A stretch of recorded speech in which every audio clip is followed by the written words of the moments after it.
Hello, everyone. Thanks for joining us today. It's always a pleasure to host you all. Well, I just realized that this is the 10th talk in the Science in the Age of COVID-19 seminar series. So, first of all, a huge thanks to each and every one of you for joining us every week. But I'd also like to take a minute to pause and thank our incredibly talented audiovisual team members, Matt, John, and Alex, who's not here with us today, but who's also a part of the crew that makes it happen every week. Thank you, guys. Well, 10 weeks, and we have learned a lot about this virus, especially how our immune system, responds to this virus. And what's really fascinating to me, who's not an immunologist, is the difference in the immune response. There seems to be an age-related difference, a sex-related difference, and possibly a cell-type dependent difference in the immune response. Lungs versus neurons. Well, we'll hear about all this and so much more from our speaker today. We are extremely delighted to welcome Professor Akiko Iwasaki to our talk series today. Dr. Iwasaki is a professor of immunobiology and molecular, cellular, and developmental biology at the Yale School of Medicine. And today she's going to share with us, the title of her talk is Immune Response to SARS-CoV-2. So please enjoy the talk, write down a lot of questions as we will have an interactive discussion session right after the talk. Akiko. Thank you so much for the kind introduction. Can you hear me? Yes? Oh, yes. You can hear yes. Me. Okay, thank you. Thank you. So yeah, as Sarada mentioned, I'm going to be talking about immune response to SARS-CoV-2.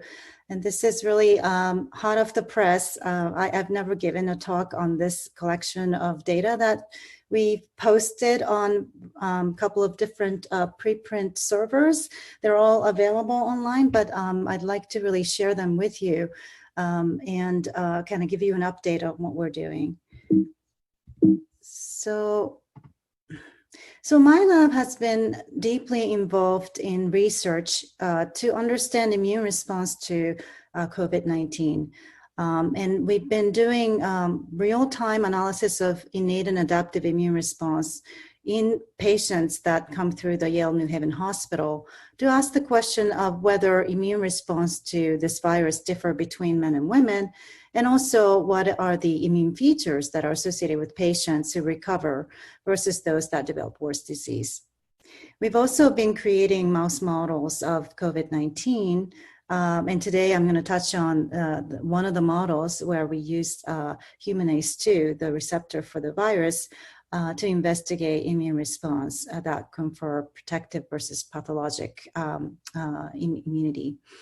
And then we've also been working on trying to understand neuroinvasive nature of SARS-CoV-2, and this is using a human brain organoid as well as the mouse model to really investigate whether neurons are a target of infection with this virus and what the consequences are of infection.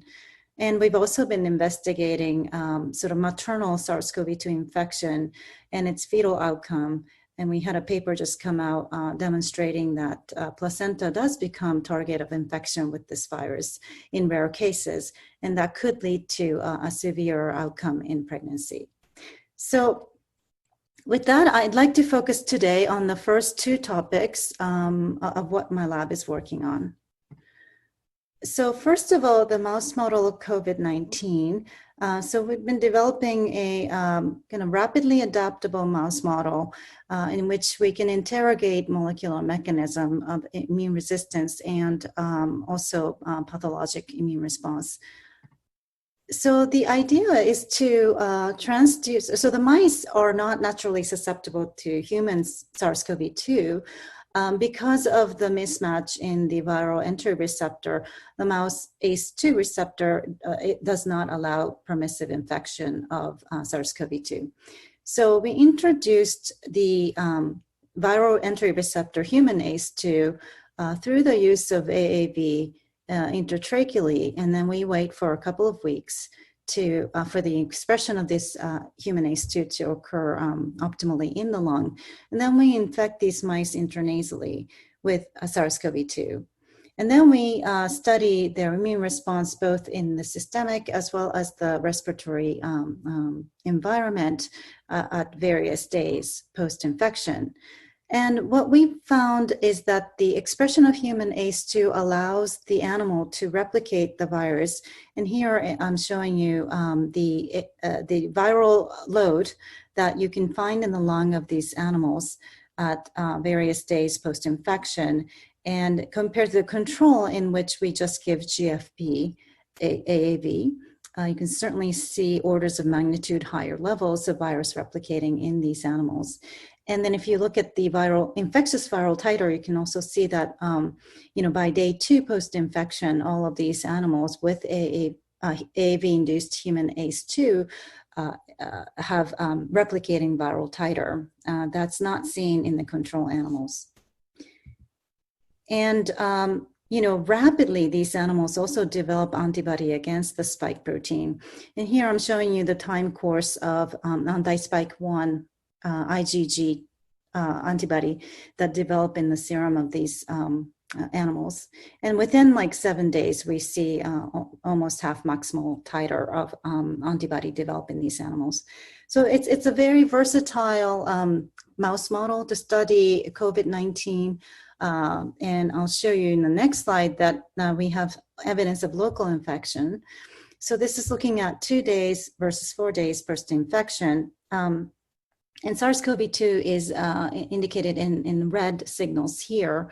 So you can see that the nuclear protein of SARS-CoV-2 can be detected as early as day 2 post-infection, and then it gets even further amplified during the 4 days of infection. And EBCAM staining just identifies epithelial cells. You can see that these large conducting airway seems to be spared from infection, and mostly these alveolar epithelial cells are becoming infected.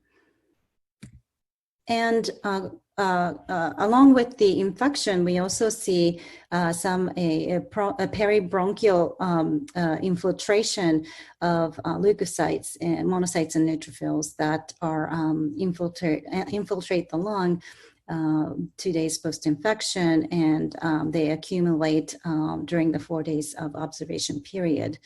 And this is a control lung in which you have minimal infiltration that can be detected. So then we asked, can we use this animal model to interrogate the importance of antiviral cytokines such as interferons?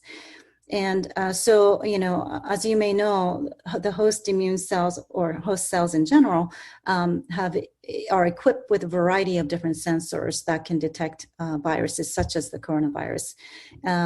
And in order for the virus to be successful in replicating in the host cells, they have to counter these antiviral mechanisms.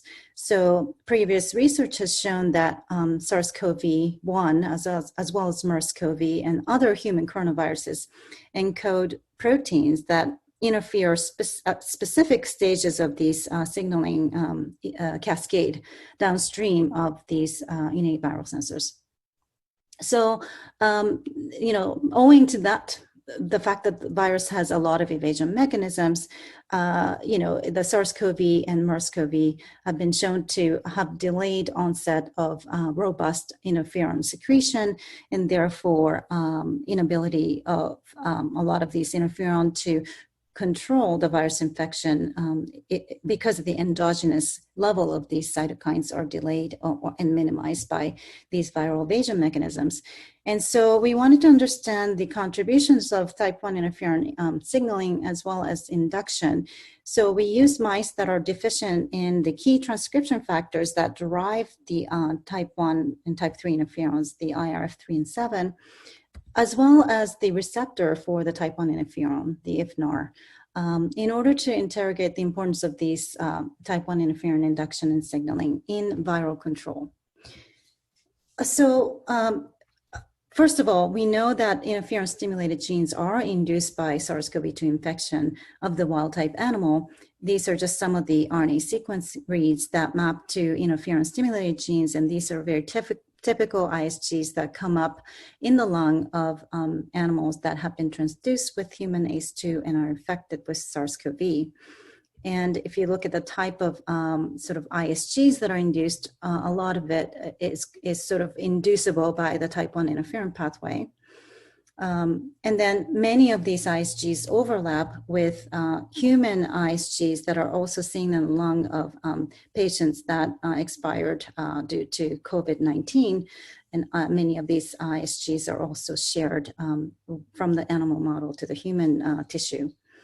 So when we looked into these mice that are deficient in either interferon receptor in yellow here, or the IRF37 that are sort of upstream of these interferons in genes, what we see is that there is an elevation, a couple of orders of magnitude elevation in infectious viral particles in mice that are deficient in interferon receptor, whereas IRF37 double deficient animals didn't seem to have much of an impact in the infectious titer, at least at day 2 post-infection. But eventually, both of these genotypes are able to clear the virus just as much, or sort of equivalent to the wild type counterpart. And so what was striking about these knockouts, in addition to slightly elevated viral titers that we see in the lung, is the fact that many of these IFNAR knockout and RF37 knockouts failed to have leukocyte infiltrate in the lung, such as these inflammatory monocytes and monocyte-derived macrophages. And T cells, as well as NK cells, were severely impaired in the absence of interferon signaling, meaning that a lot of the leukocyte infiltrate that we saw in the wild-type animals is actually due to interferon signaling, because we know that many of these ISGs are indeed chemokines that are essential for recruiting these leukocytes, whereas neutrophils didn't have the same phenotype, meaning that neutrophils are recruited even in the absence of interferon. So different pathways are leading to neutrophil accumulation. So from this first part of the animal model, what we've seen is that we've developed this highly adaptable mouse model of COVID-19 that can be used in any genetic background. And we see that the type 1 interferons are stimulated, but perhaps not effective in controlling the viral replication. And what it's leading to is the recruitment of inflammatory leukocytes from the periphery into the lung, and it may even be causing a pathologic outcome in the setting of COVID-19. So what we think is going on here is that this is the typical sort of ideal situation in which interferon is induced rapidly after viral infection, which allows for the host to clear the virus and contain mild disease. Whereas in the case of the COVID-19, it appears that even though interferons are elevated at later time point, it's delayed and leads to viral persistence and inflammation, and maybe leading to the severe disease that we see with the leukocyte recruitment in the lung. And I'll come back to this point when I also talk about the human studies. So moving on to the human immune response to this virus, I want to give you a little bit of background on how we got there. So this was all started by collaboration with a large number of people, but particularly including Albert Koh, who is in the Yale School of Public Health. And he and I and a whole bunch of others got together during like late February to start a biorepository in order to study patients' immune response and viral responses in real time. And so he set up this study, 3 cohorts. One is the cohort, inpatient cohort, which I'm going to focus on today, where we recruit patients that are coming into the hospital, and we collect, of course, after consenting and enrollment into the study, we collect blood, saliva, and nasopharyngeal swabs, and rectal and urine samples from these patients. And then this will allow us to longitudinally follow the immune response in patients and correlate the immune response to protective, like recovery phase versus acute phase, as well as a worsening phase of the disease. And we also are collecting outpatient cohort. And these are milder disease patients who don't get admitted to the hospital, but nevertheless suffer from COVID. And then the third cohort is the healthcare worker cohort, which is sort of high risk individuals who are dealing with COVID patients on a daily basis. This is to both monitor their conversion, the PCR positive status in their nasopharyngeal swab, as well as to look at early immune response that occur upon exposure. But today I'm going to focus only on the COVID negative healthcare workers in order to use those data as a control for the inpatient cohort. So we collected, PBMC from patients that are admitted from March 23rd onward. And thankfully, the Yale New Haven Hospital sees less and less patients, and we have very, very few patients who are newly diagnosed with COVID. And this is really wonderful. But we were able to collect the sort of the peak of the hospital surge in the New Haven area to be able to really study the immune response. So we look at the flow cytometry data from these patients, looking at cytokines and also T cell status from these patients. So first I want to talk about sex differences in the immune response. So this is a topic that's come up over and over, I think, in sort of, popular media, that there are more men suffering from more severe cases of COVID-19 globally. And so, for instance, if you look at the various different CDCs throughout the world, men account for 54% of the COVID-related death in the US. China also saw a preponderance of men dying, 2.8% of the COVID-positive patients dying of this disease, then 1.7% of women.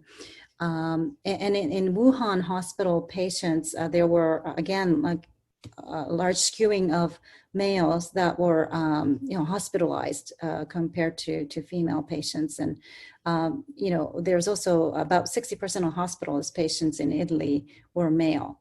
So there's this predominance of men sort of suffering from worse disease from COVID-19. And so we wondered why this might be. And this is not unique. This kind of sex disparity has been seen with other infectious diseases. This is a chart from Sabra Klein's review, where she summarizes different infections leading to either the prevalence or the severity of disease. And in blue are the male bias disease and prevalence here versus the severity being a lot of it is red, meaning female bias. And so from many different viral infections, it's known that the severity is higher for females. And then also, in addition to these infectious diseases, her team has also demonstrated that vaccine-induced immunity is much more higher in women compared to men. So there seems to be this dichotomy between male and female in terms of their ability to mount an immune response and perhaps because of that suffer from a severe disease in some cases.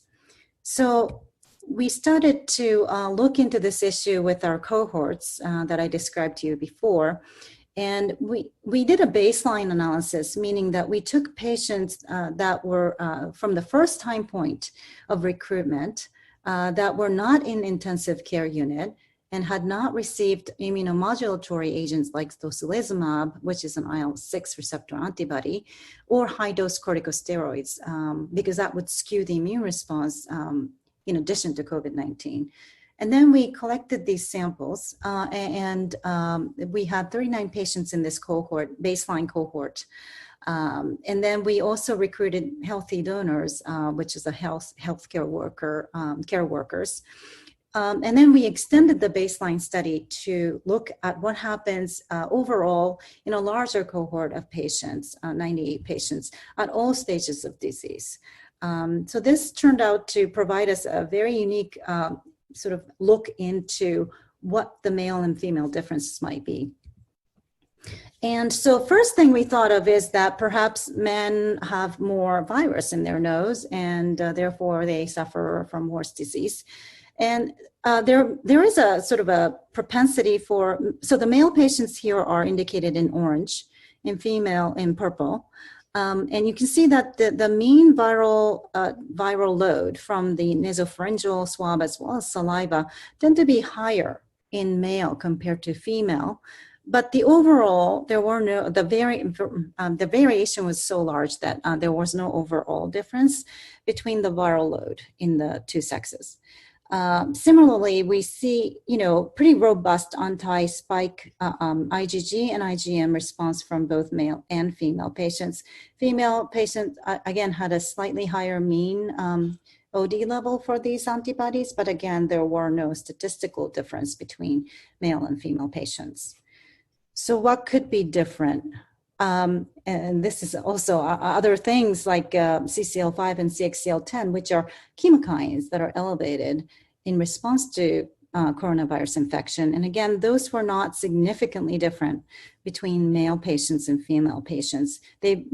Both sexes elevated these chemokines pretty dramatically, even at first sampling time point. However, there were things that were quite different. So IL-6, which is also a chemokine that induces neutrophil recruitment, and IL-18, which is an inflammasome-dependent cytokine, which is very pro-inflammatory, were elevated in male patients compared to female patients. And so you can see that there are some unique pro-inflammatory signatures that were elevated in male compared to female. And also consistent with this notion is the fact that we saw more non-classical or inflammatory monocytes that were sort of suggested to be a key mediator of inflammation in the lung during COVID-19 disease. And here again, we saw an increase in the male patients having non-classical inflammatory monocyte compared to the female patients, which were pretty much the same as the healthcare worker cohort data. And what's interesting is if we plotted the CCL5 level on x-axis here against the inflammatory monocyte percentage, we saw no correlation in the female patients between these two values. And so CCL5 is one of the key chemokines that recruit these non-classical monocytes. Whereas in the male patients, we saw this very deep slope of correlation between the CCL5 level and the inflammatory monocytes, indicating that somehow female patients, even if they are secreting good levels of the CCL5, they're not resulting in this sort of recruitment or increase in these inflammatory monocytes, whereas male patients are somehow suffering from that correlation that we see here. And another really interesting feature that we found from this analysis is that the activated T cells were elevated in female patients. So here, these are just some of the markers that I won't bore you with, which indicates recently activated T cells. And here is a CD4 subset and CD8 subsets.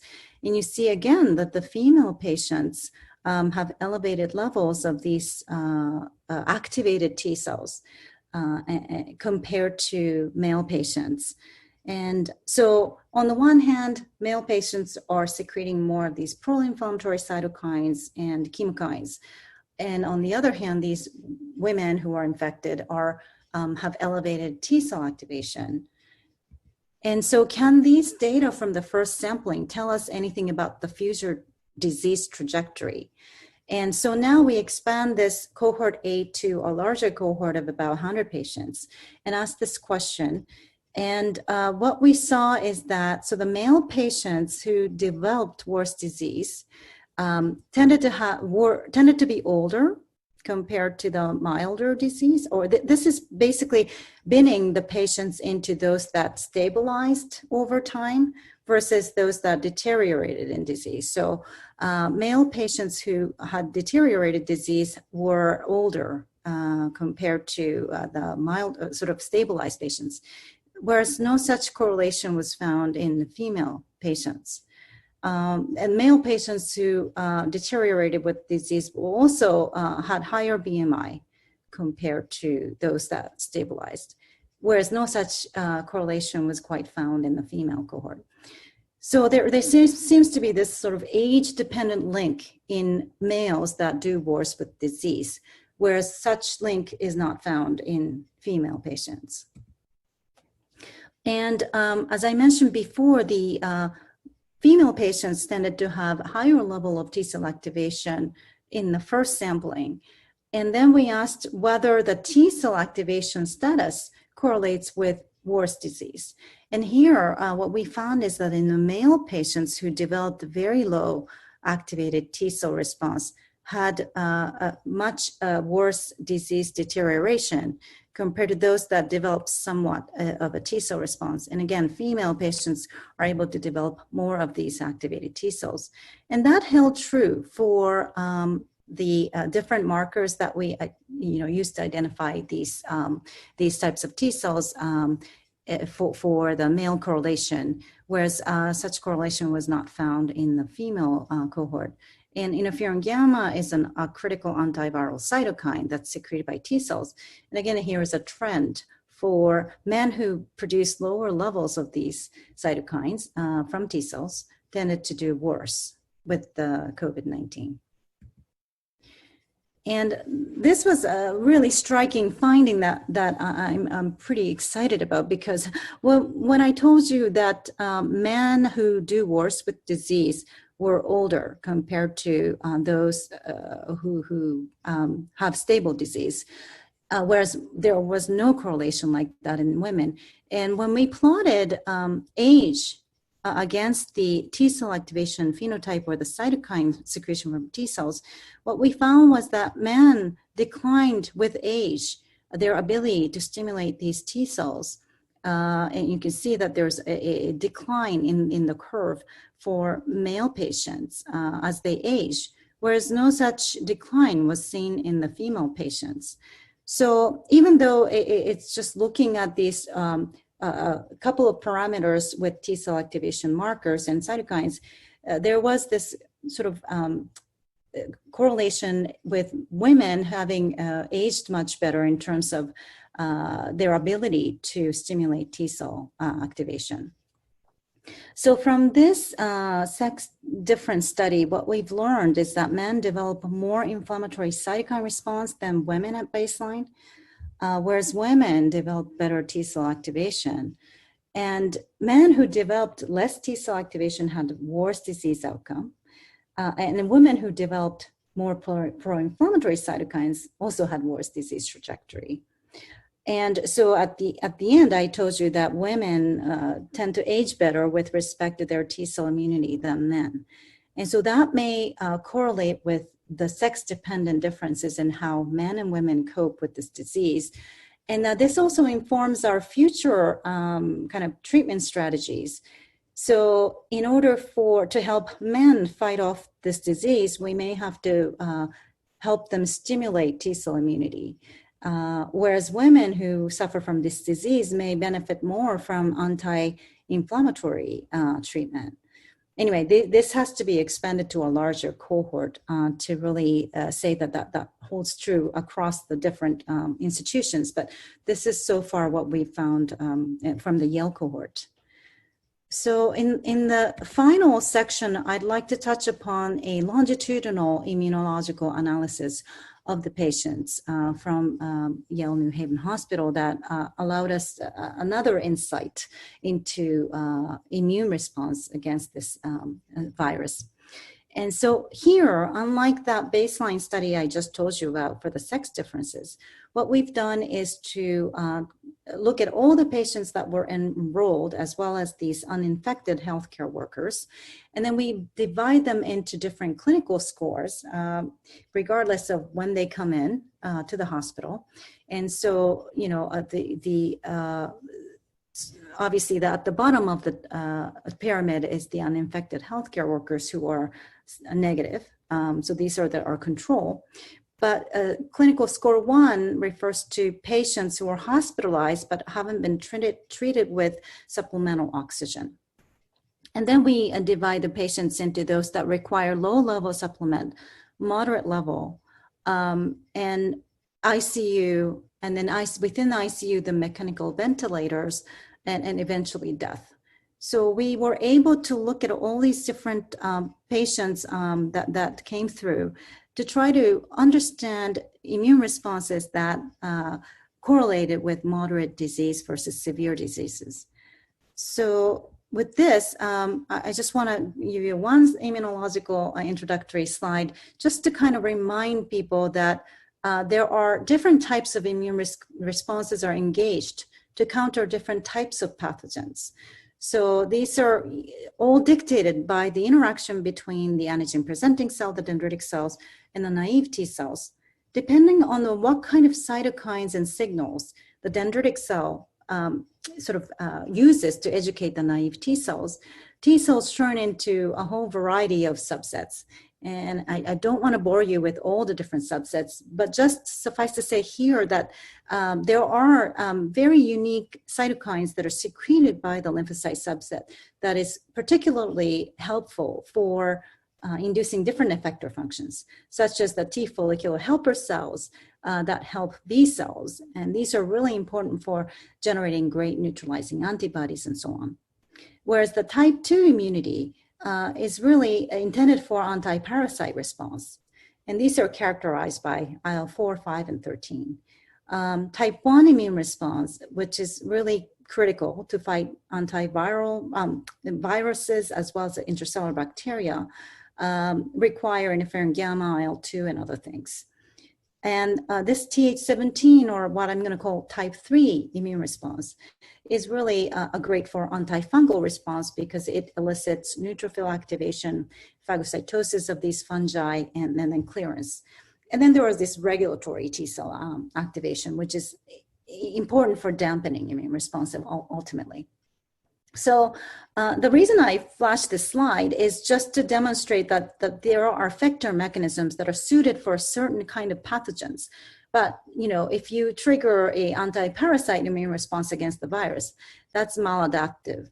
So I'm going to just, I hope you remember these cytokine names a little bit so I can talk about it during my final part of the talk. So this is just looking at overall the peripheral blood features in patients that are either moderate, which is not in ICU, or severe, which is the ICU patients in pink, and then the healthcare workers are indicated here in green. And you can see that there is T cell lymphopenia that occur in severe diseases. Even in moderate cases, you see a reduction in T cell. There's an inverse correlation to that with the inflammatory monocytes and these low density neutrophils and eosinophils that come in. And there's a significant elevation in both moderate and severe disease patients of these leukocytes. And all the other sort of cytokine storm type of cytokines that you've been hearing about, IL-1, IL-6, TNF, and so on, are clearly elevated in patients, and especially IL-6 is hugely elevated in the ICU patients.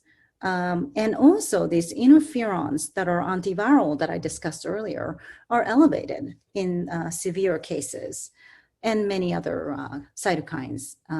So this is just to give you an overview of what we see when you just look at the PBMC features as well as cytokines from plasma.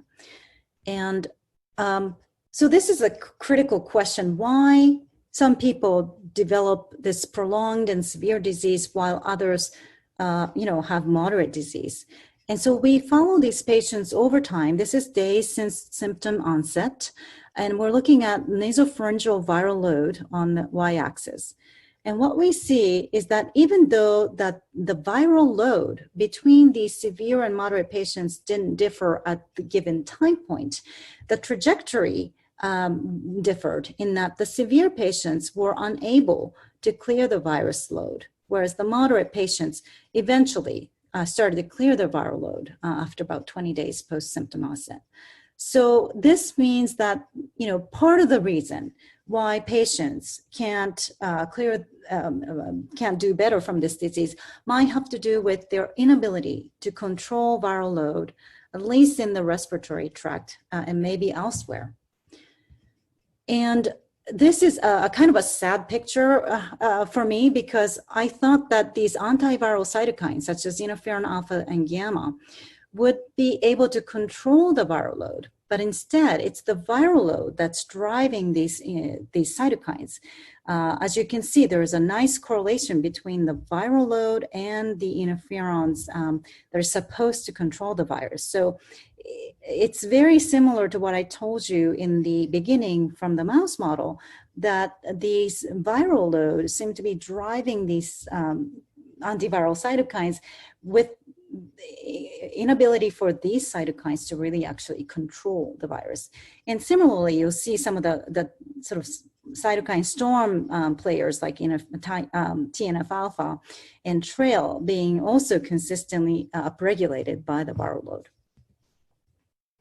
And this is also pretty surprising to me. What we found here is that if you look at the patients who died versus those that are discharged from the hospital, and then you look at their cytokine level during the first 12 days since symptom onset, so pretty early during disease, you see that interferon alpha, again, is elevated in the patients who ended up dying of disease compared to those that were eventually discharged.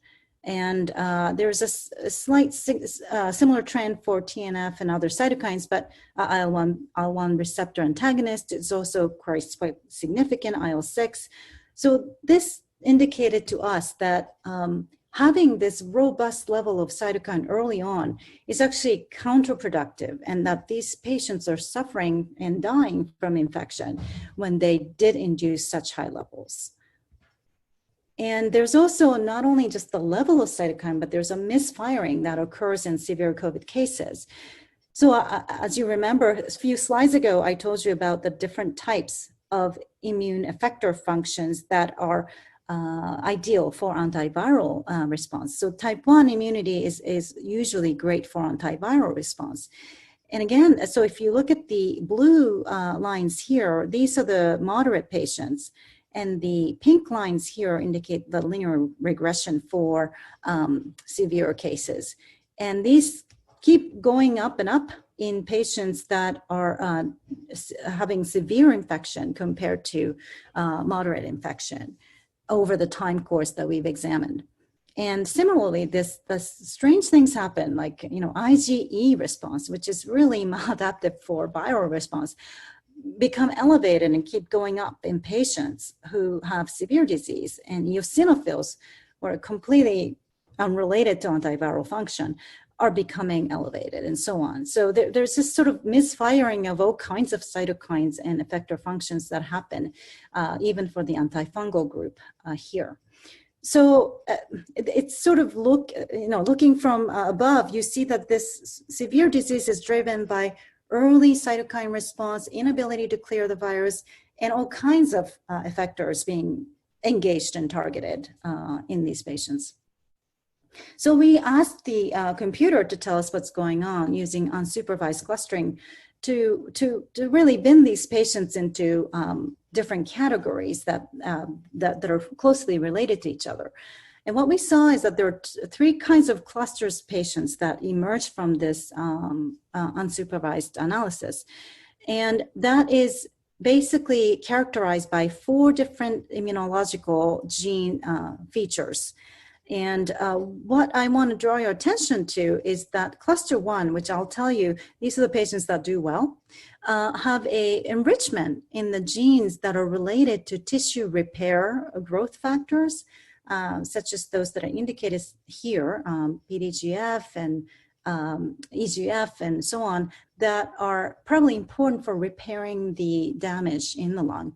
Whereas they're not as enriched for these other signatures like cytokines, type 2 and 3 immune response, and mixed immune response of all sorts, which is highly elevated in the cluster 3 patients. So these patients are the ones that ended up becoming severely ill and some of them dying. Whereas the cluster 2 is somewhere in between. And again, these patients also tended to elevate lots of chemokines and maybe not so much the type 2-3 mixture, but also this mixed cytokine response. So what's different about these 3 clusters? First, we looked at their sort of demographic changes, differences, such as age, and also the length of hospital stay. The cluster 1, as I mentioned, they're the ones that end up doing well. There wasn't a huge difference in age distribution between these 3 clusters. And the length of stay, obviously, for the 3rd cluster is slightly higher, but it's not hugely different in terms of how long these patients stayed in the hospital. But what was quite different is that if you follow these clusters of patients over time, what we see is that the cluster 1 patients, majority of them actually recovered, and they were discharged from the hospital. Whereas 2 and 3, as I mentioned, they rapidly progress in clinical score, and 3 is the most rapid progression, and ending up in many of these patients having mortality. And this is looking at other features like coagulopathy was also elevated in the 3rd cluster of patients, and mortality is higher for the 2nd and 3rd cluster. So what we've learned through this longitudinal analysis is that there's persistent viral load detected from severe disease patients, and viral load is driving the inflammatory and interferon response, not the other way around. And early increases in these inflammatory cytokines and interferons are predictive of mortality.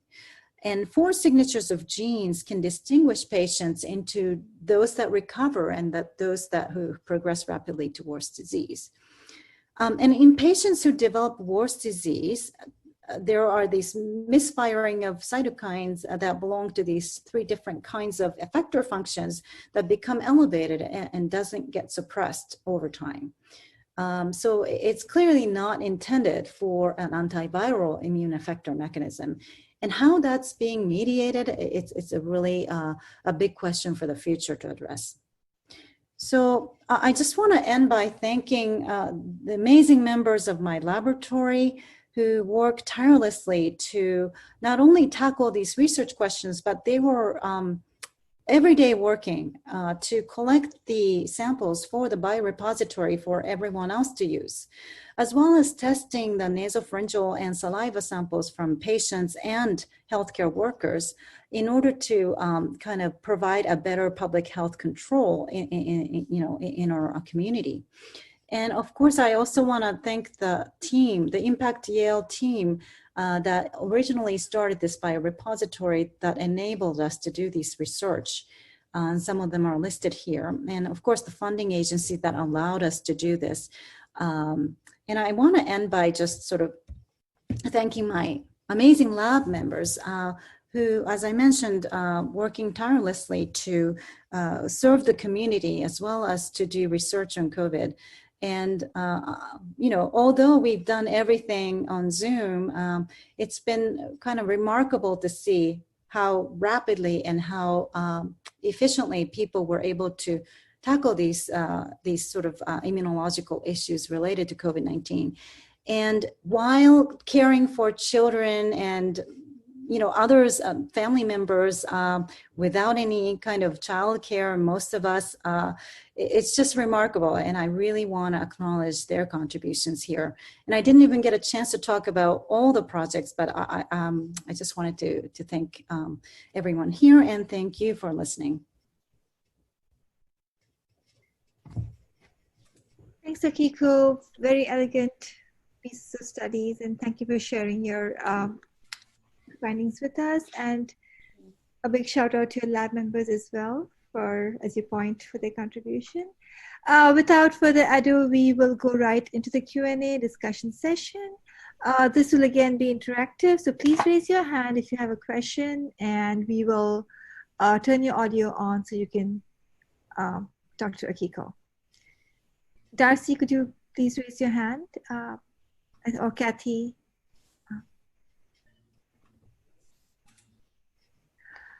Okay. Darcy's is raised. Okay.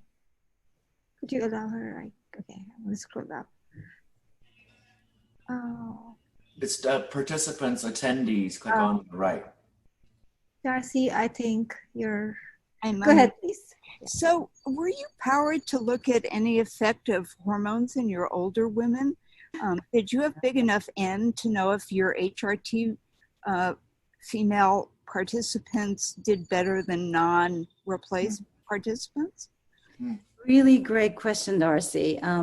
We are not powered enough to do those experiments in the cohort A. However, we are expanding. So we have 10,000 patients who became COVID positive at the hospital.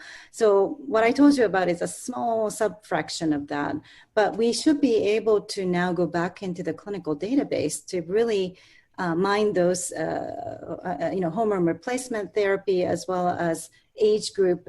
We can sort of guess, what age group, postmenopausal women versus premenopausal, to really get at this issue of hormones.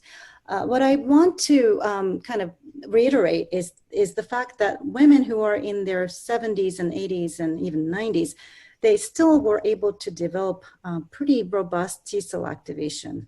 So, for those women, unless they were all on the replacement therapy, it's hard to imagine that's all coming from hormones. But that's a really critical question we need to address in a larger cohort. It is really hard to imagine it's all coming from hormones, because I don't know all that many 90-year-old ladies, but in fact, it wasn't all that common to replace them. But there are, aside from endocrinologists, all of whom, as far as I can tell, are hormone replaced if they're female. But has always been this question about whether the progesterone replacement that you have to with the estrogen action on X, Y, and Z. So that might be useful. That might be useful as well. Yeah, absolutely. We're also taking a less biased analysis of hormones and metabolites in these patients in order to understand if there are non-sex hormone dependent changes, variable that correlate with better T cell immune response and so on. So I think we have a lot to learn there. But also I thought it was very striking that you did not, if I recall, have the same kind of correlation with BMI in the women that you did in the men. So that's quite disturbing, honestly. And then I imagine it would be very interesting to look at the Chinese data, because I don't think you have quite such morbidity associated with old age in the Chinese population as we have in our own population. And then there's smoking, of course. Anyway, you've got this incredible treasure trove. Yeah. It was fascinating, absolutely fascinating talk. Thank you very much, Darcy. Yeah, absolutely. So that's why I said at the end, this is what we've learned, but multiple countries, multiple institutions, they're seeing different things. So I'd love to learn what the molecular or biological basis of those things are. But yeah, certainly lots to learn. Next up, we've got a question from Kathy. IT, can you turn on Kathy? All right, Kathy, you're up. Unmute yourself. All right. Hi, this is Kathy. Thank you for the wonderful presentation. Thank you. I was wondering, have you done any kind of cell work besides the live animal models? And if you have done work, do you have a suggestion for the best cell line to use, a lung epithelial cell? And yeah, I guess just suggestions of the cell lines that would be best. Yeah, so it really depends on what your questions are. We've done a collaboration work with Craig Weiland's lab where he used a air-liquid interface respiratory epithelial cell culture system to look at the infection as well as transcriptome at the single cell level. And that's on also medRxiv. And essentially from there, what we're seeing is sort of tropism for different kinds of airway epithelial cells. That's sort of mimicking what human lung might look like in vivo.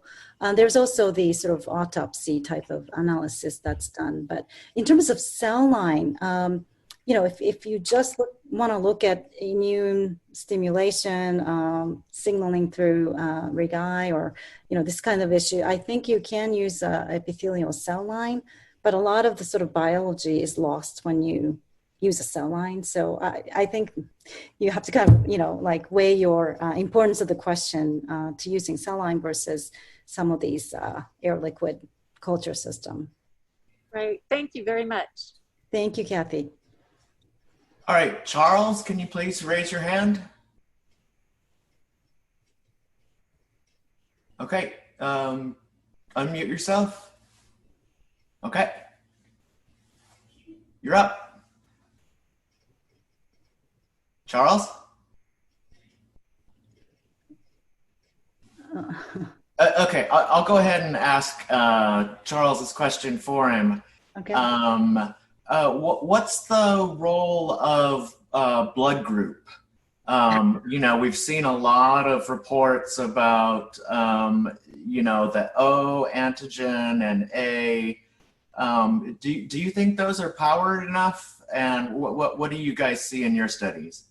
Yeah, so unfortunately, this limited cohort analysis that we've done, we definitely not powered enough to answer those questions. But as I mentioned, we do have a much larger cohort in total, and we are looking into that. And for that analysis, we are looking at some of the immune features, but looking more at the sort of genetic level analysis with collaboration with Mike Murray's group, who has this generation study where he looks at the genome sequences from every patient that comes in the hospital, and hopefully we can mine those genetic data better to try to understand like the blood group A sort of preponderance for worse disease. And so we're combining the genetic data to some sort of immune features. We're analyzing sort of in a more targeted manner to understand if there's any correlation between blood group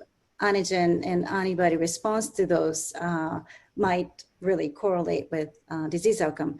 But the risk analysis have shown like slight elevation, so which means we need like thousands of patients to answer these questions. I forget the determinant of the type O group, but there have been several reports that show that one of the SARS-2 ORFs binds to that. I think I want to say CD127, something like that. Do you think those are real? I don't know. Yeah, we haven't tested specifically what the targets are, so I can't tell you. But yeah, there's a lot of research being done on that. So look forward to learning more. Yeah. Excellent. Let's see. I've got some follow-ups on the gender disparities. So we talked mostly about sex hormones, the progesterone signaling, which has been, mentioned a lot by a lot of the speakers so far.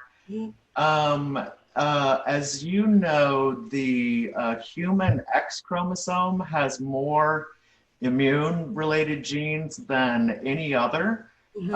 So, I guess the general question would be, what do you think about the involvement of those genes? And the specific question would be, what do you think about the role of X inactivation and X monosomy in female responses to COVID? Yeah, no, those are really interesting questions. And Yes, certainly we've also paid attention to some of the X chromosome linked genes that are relevant to RNA viruses like TLR7. And it's possible that those, the incomplete inactivation of one of the X chromosomes in women are leading to a more robust T cell activation. It's very easy for me to imagine that might be happening, but that's why I think we need this sort of mouse model to kind of interrogate this molecular mechanism. We do have TLR7 deficient animals, as well as we can compare male versus female animals to see if really indeed the adaptive immune activation we're seeing in female correlate with TLR7 and requires TLR7 and so on. So that's sort of our next step, is to really interrogate the molecular mechanisms using the mouse model. Yeah. So I'm going to ask one more, I'm going to ask a follow-up question about the mouse model, and then we're going to go to Mario, who has a question. So Mario, can you go ahead and raise your hand, please? And in the meanwhile, so my question about the mouse model is, I imagine you saw the paper Ziegler et al., Cell, May 28. The title is ACE2 is an interferon stimulated gene in human airway epithelial cells. But one of the key findings was that they didn't find it to be an ISG in the mouse model. So do you guys see that in your sequencing data? And if so, what are the implications on that of the relevance of the mouse model? Yeah, so I would have to say that our mouse model is quite artificial in that it sidesteps all of the endogenous regulations, right? So we're just overexpressing using AAV in the lung, sort of, high levels of ACE2. So we're definitely not going to be able to tease apart interferon stimulated induction, elevation, any of this. And that would require more sort of, knock-in strategy to kind of knock it into the endogenous locus. But if mouse ACE2 isn't elevated by interferon, then we're still not going to be able to look at that issue. So I do admit it's definitely, kind of an artificial model to study infection, but it's incredibly informative if you have like one targeted question that doesn't depend on the reducibility of the receptor. Yeah. Didn't Angie make the human ACE2 mouse knock-in? And if so, why wouldn't you use the transgenic mouse model? Oh, we are. Okay. Yeah, I told you we have multiple, and obviously, like Angie's models or others, we're kind of combining them because each has its strength. For the knock-ins and transgenics, we obviously have to cross them onto different genetic background for knockouts, and that'll take weeks. Whereas this particular AAV is very rapid, but for much more kind of more physiological and pathogenic roles, we do need more of the knock-in studies. So absolutely, we're kind of using the models in a way that is most suited to our questions. Yeah, and I apologize. I'm going to ask one more follow-up, and then I'm going to let Mario go. So since you're doing an AAV, what genetic background of mouse are you going into? Any genetic background. Okay. Well, I mean, like Black 6 doesn't have IgM signaling, so like I probably wouldn't do Black 6. Oh, I see what you mean. Yeah. So that's the other versatility of this mouse model, that you can pretty much, if there is a feature in biopsy that you want to look at, you can do it in there. B6, I mean, all of these inbred mice have problems, so you again have to choose. Of course. Okay, and now looks like, so Mario, unmute yourself. And hi, Dr. Iwasaki. Hi, Mario. How are you? Good, thanks. It was a wonderful talk. Thank you. Thank you. I have a little question. Have you tried to look if these differences between male and female responses are also driven by other chronic diseases? Chronic diseases? Yeah, like hypertension or Oh, diabetes. yeah. So again, we had such few patients in cohort A that we are not powered to address those issues. But, you know, as I mentioned in the large, sorry about the dog. This is the peril of like Zooming. But anyway, so in a larger cohort, we should be able to kind of dissect out the contribution of, you know, comorbidities and pre-existing conditions to sex differences. And we're indeed doing that with the data scientist. Okay, great. Thank you. Thank you. Sonia, could you raise your hand, please? There you go. Unmute yourself, please. Hi, can you hear me? Yes. Hi, Sonia. Hi, Dr. Akiko. I just was wondering if in your cohorts you had these patients, the treated patients. I don't know if you mentioned, maybe I missed it, but how did you manage the analysis for these treated patients? For example, patients who were treated with antivirals or something like that? Yeah, so we didn't exclude patients who were treated with antivirals because, you know, that would just eliminate a lot of our patients from analysis. However, we did exclude patients who were on immunomodulatory agents like tocilizumab or high-dose corticosteroids. But yeah, ultimately we want to look at the role of the antivirals and how that influences immunity and so on. We just weren't powered to do those kinds of studies. Okay, thank you. Thank you. All right. I've got another question for you, Akiko. So you showed us that beautiful slide of all the cytokines and chemokines and their various targets. In this whole fight, the thing that has stood out the most to me as a wonder drug is tocilizumab that you talked about. Mm-hmm. So, you know, as you said, that's an IL-6 receptor blocker. Why do you think that seems so particularly effective? So yeah, maybe just handle that. Why is it so good? Well, I wouldn't know if it's particularly effective. I mean, this study wasn't really looking at the, you know, impact of tocilizumab, but what I can tell you is that at Yale, the clinical team has an algorithm to kind of for treatment of COVID patients. And early on, they've adapted to including, you know, even sort of moderate cases to be treated with tocilizumab. So again, this wasn't a controlled clinical trial, so we cannot say whether that was beneficial or not. I mean, there are larger studies that are ongoing, but that was sort of what was decided upon by the clinical team, informed by the sort of cytokine storm treatment for tumor patients, cancer patients. So yeah, I wasn't involved in that decision, but that's why a lot of people got it here. Mm-hmm.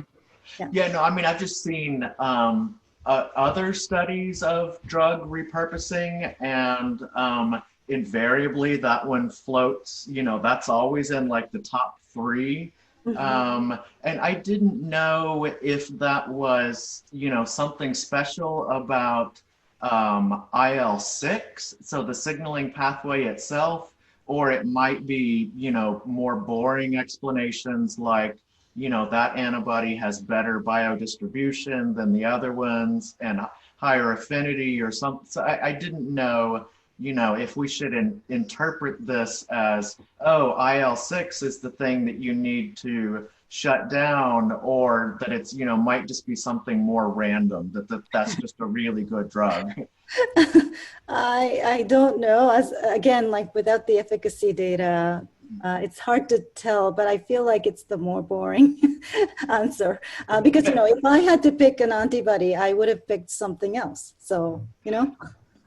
Yeah. Yeah. Anyway, maybe combination of antibodies. Who knows? Wait, Sarada is, you need to go. Yeah, unfortunately, I have to go, but. Okay. Let's see. Okay, can I ask you just one more, and then we'll let you go. Okay.